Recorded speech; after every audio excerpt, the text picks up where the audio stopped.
What is up, everybody? This is Lyle, No Hippie Trucking and Transportation. Just wanted to come at you real quick with a video of just some of the things that I keep on my truck. I was speaking with Travis Kinley earlier this morning, and he thought that a video on this would be a good idea. Now, Travis has his own YouTube channel, and I'm going to leave a link to that channel in the description. Go check him out. There's a couple other YouTube channels that I'm going to be shouting out here in some future videos, but Travis is the one I'm focusing on today.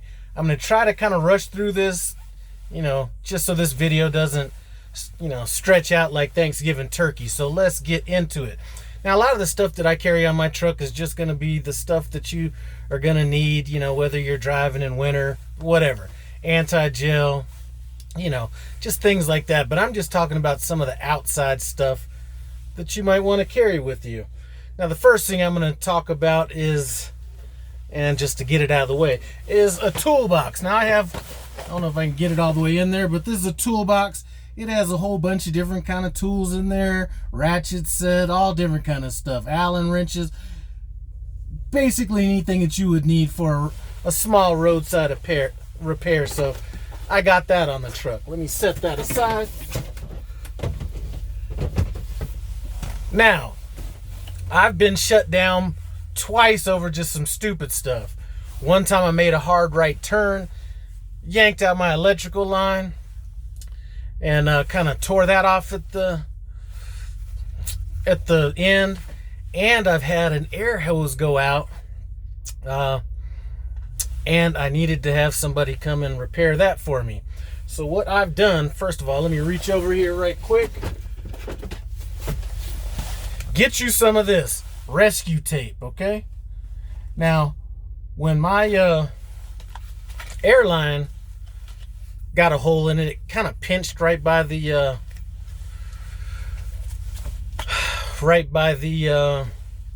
mud flap. I tried to tape it up with some regular Gorilla tape, and that stuff was not holding.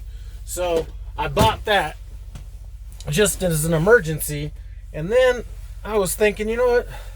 Let's just be overly prepared. You know what I'm saying? So I went and I got this. This is a spare electrical line right there. That is a single line. And if for some reason I did the same thing, rather than replacing all three lines, I just have this kind of by itself. And that's going to make sense here in a second. Now, if I really have an issue with my lines, I got a good deal on this. This is a 3-in-1 airline kit right there. So this has your air hoses and your electrical line in there. I think I got this for $100 at Peterbilt. So that's another thing that I like to keep on the truck. Along with that, I haven't attached them yet, but I have spare Glad hands as well. All right, so that's kind of that. Now, if I'd have had any of that stuff, I could have made those repairs and not had to call road assist. So definitely keep those on your truck. Let's take a look. Oh, I also have, you can't really see this, but this is the thing that attaches to your air and electrical lines. This is a lot better than what comes with the truck because it has rubber on the inside of it. So I have that as well. And I'm probably going to attach this here before I get back out on the road. And I'm not thinking about leaving, what is it today, like the 23rd or something like that. Earliest I plan on leaving is like February 5th, and we may take that to like the 10th, 12th, something like that. So those are kind of safety items. Now, as far as windshield wipers and stuff, I keep 4 of those on the truck. And if I'm going to change it, I'm going to be using these Rain-X windshield wiper blades. The other just generic one, I just keep those for emergencies. And I'm just going to kind of go through this randomly. There's really not any order. It's just kind of what I reach and grab. So spare wiper blades, obviously. All right, well, since I grabbed it, listen, when you go to these meat plants and stuff like that, a lot of times you're going to be dragging in a lot of I call it salmonella soup or trichinosis, whatever. It depends on what kind of meat plant you're at, but get you some disinfectant stuff. You know, you obviously got to keep, you know, I keep about 3 of these on the truck as well. Wipe it down, but then spray it down just in case, you know what I'm saying? And I also keep like the Febreze as well. So I keep about 2 of these and then 2 of the Febreze. And typically what I'll do at least once a day when I'm getting out of the truck is I just do like an air bomb on it. Just spray a bunch of it, shut my doors, keeps everything nice and fresh. All right. Speaking along with the freshness, you know, you got to get you a little battery. It's not a battery, it's a cordless vacuum thing. I just used it, so there's a little bit in there. Definitely got to keep one of these. We're going to begin to some more serious stuff here in a little bit. Let us see. You know, here is something that, you know, I've backed into a few docks. There was a Budweiser load where I had to back into a building, and it gets kind of dark in there, so you really can't see things, especially if there's no lines back there. And I was in Milwaukee delivering at a Piggly Wiggly or something like that. And it's actually just came up a few times where I was backing into dark stuff. Listen, this right here, just bought this. This here is going to help me in those situations. So what you could do is use it as a flashlight, a few different levels. You can put this back there, set it up so you have a little bit of vision back there. And I don't know, if you're on the side of the road, maybe you want to, you know, get a little flash action going on. I don't know. But this is something new that I got when I came home. Let's see, that is about it from my goodie bag. Now, I have a couple different hammers. This happens to be the steel hammer, but I also have a metal one as well. I use this when I really need to get busy on something. You know, if I have some tandem pins that aren't going in, you know, sometimes you just gotta get to it. I have a rubber one which I would use for like if I had like if my brakes were froze or something like that. So this has come in more handy than the other one. And I also, which I don't have here, is I have some WD-40 as well. And that would have, you know, sometimes I would just spray the rails on my tandems just so it would slide a little bit easier. I thought I brought up here some alcohol, but I don't have any alcohol. That alcohol, you know, just get you a bottle of alcohol. I suggest buying the highest percentage alcohol that you can find. So 90% is usually about it. That comes in handy. You know, I've actually bought some of the windshield wiper fluid that was supposed to be, you know, I think I kind of ran out, and I went to go buy some, and it said it was good to -20. Usually I'll buy the -34 stuff, but that stuff really wasn't coming out of the windshield wipers as good. So I dumped a bunch of alcohol in there, and that started working good as well. You could put it in your air lines, if you know, just to kind of break up any ice that might be building up in there. And if you're using a lock, if you're driving through snowy or wet weather, sometimes, you know, when you get to your delivery, that lock might be frozen over. Squirt a little bit on the lock, boom, you're back in business.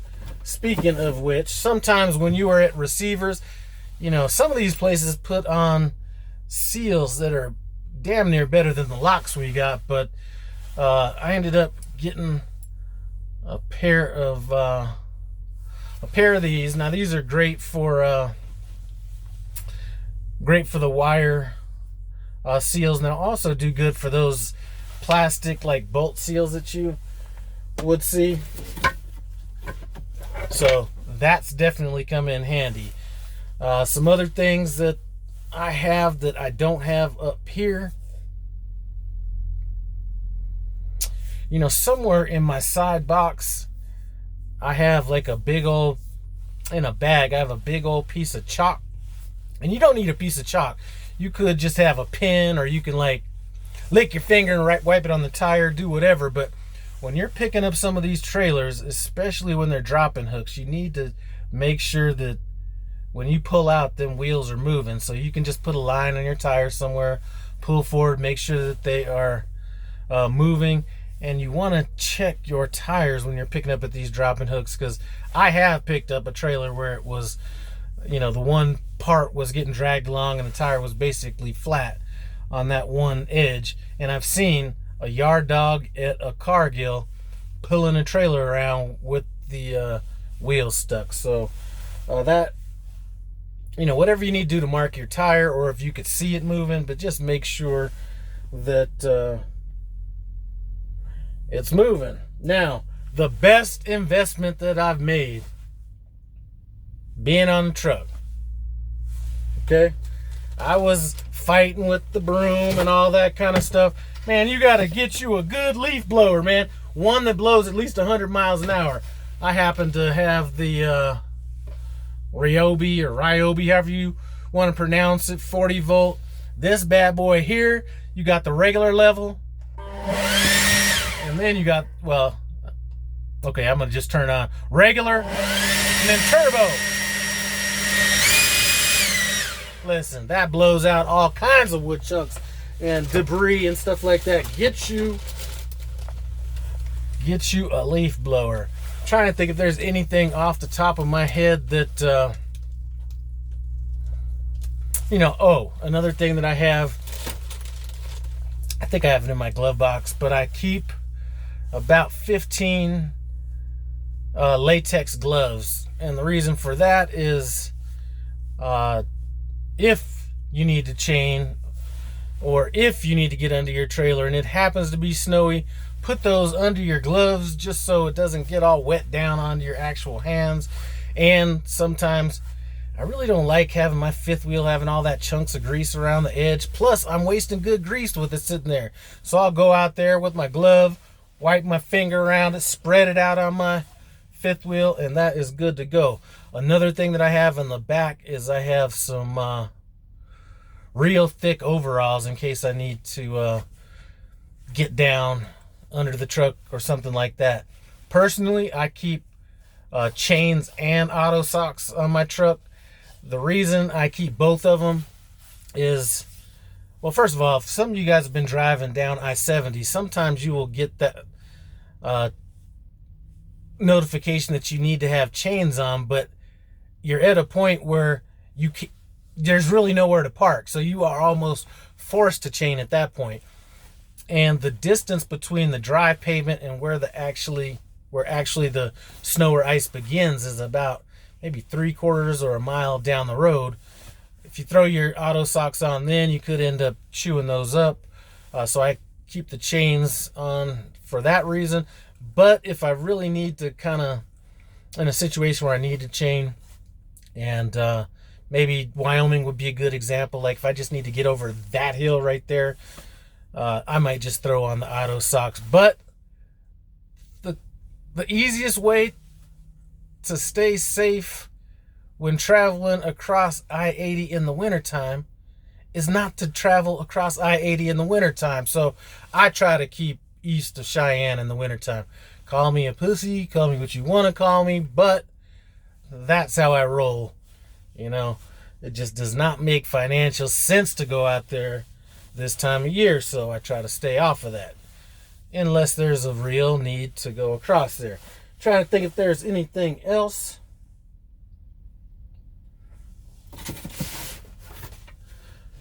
Well, this is kind of a joke right here, but I bought a little olive oil earlier. I know Travis Kinley is more partial to Vaseline, but hey, I think you could actually pour some of this on your hands to keep your hands moisturized without being all greasy and everything. But anyway, just a joke there. That's kind of the things I keep on the truck. Like I said, I keep the normal stuff on my truck. Anti-gel. You always got to keep you some extra oil, coolant. I have some of the Diesel 911 just in case you can't be over prepared. Now listen, here's a little, I'm gonna call it, it's not really a pro tip, but for some of you new guys that are getting out here, if you are picking up a trailer, or well, more so if you're dropping off a trailer and you're looking at the forecast, and that forecast is gonna be pretty low, the trailer that you're dropping off, you're gonna want, the bottles of anti-gel that they sell at the company, about $6 a piece. That's cheap. I mean, if you wanted to, you could be slanging that at the truck stop as a side business, but we ain't doing nothing like that. We don't even talk to anybody at the truck stop. But those things are good for 250 gallons. So what I'll do if I know I'm going into a cold area is I'll put half in one tank, or just under half in one tank, just under half in the other tank, pour the rest in the trailer. And then if I'm dropping a trailer, I'll give that trailer a little bit of a swig as well, so that doesn't freeze up while it's just sitting there idle at the customer. Because it's always gonna kind of be running, but listen, it's a fail-safe. You do not want to be the one that gets a claim for having a trailer freeze up on you. But that is kind of about it. I tried to make this as quick as possible. Let me just show you one more thing. I keep a shoe for any occasion. I just did a video where I had and I got so many different kind of boots and stuff like that, but I had like a tactical kind of a boot, but it didn't seem like it was going to be as good in some of those muddy environments, so I got that right there. Boom.